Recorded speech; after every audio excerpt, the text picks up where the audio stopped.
in about 5 minutes. So first of all, we're representing genes with uppercase letters here if they're dominant and lowercase letters if they're recessive.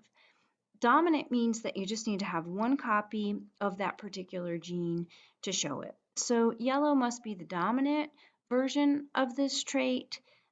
This individual has two dominant alleles. They're homozygous dominant and they're yellow.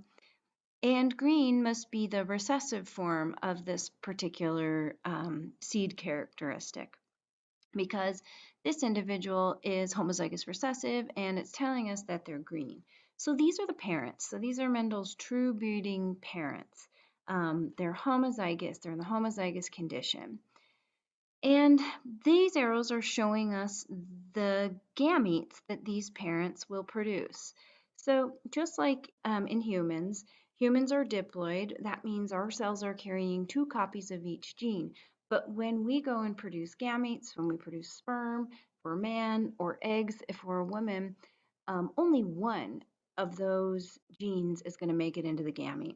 So that's what we see here with this one little y. All of the gametes this yellow parent produces are going to be the same. They're going to have one big Y.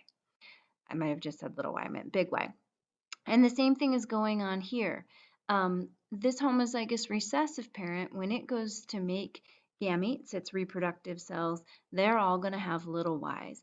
So that means we know that all of the offspring of these parents are going to form from a fusion of a big Y and a little y. So all of those offspring are going to be diploid and their genotype is going to be big Y, little y. They are heterozygous because because they're heterozygous and they have one copy of the dominant allele, they're going to be yellow, just like this parent, even though they have a different genotype. You can have one or two copies of the dominant allele and express the dominant form of the trait.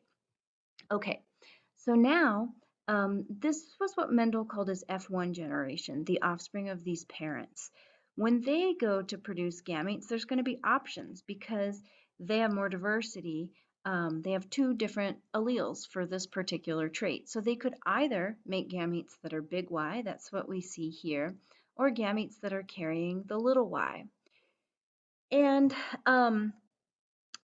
next, down here, we're being shown the outcome of a cross between two, it's actually between two of these F1 individuals who are heterozygous.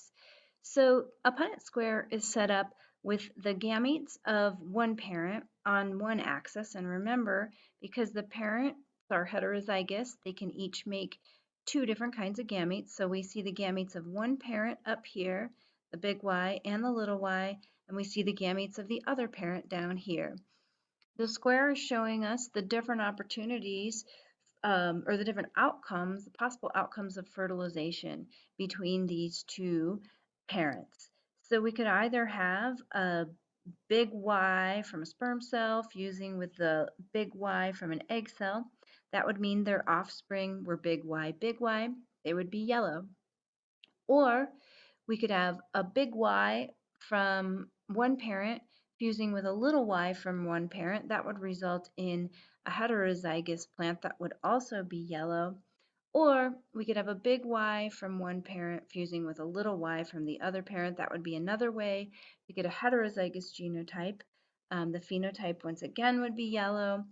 And it would also be possible for these two parents to generate an offspring that had the genotype little y, and the green phenotype. So the square is showing us all of the possibilities of all of the possible outcomes of fertilization events that could take place between these two parents. Down here, the table is just trying to help us understand and interpret the information in the Punnett square. So first, they're giving a genotypic ratio.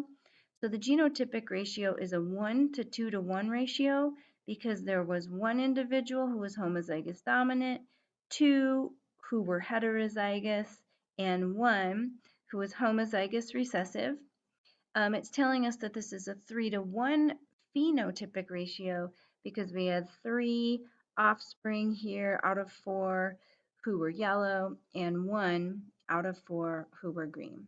Okay, so I didn't do it under 5 minutes, but hopefully this helps.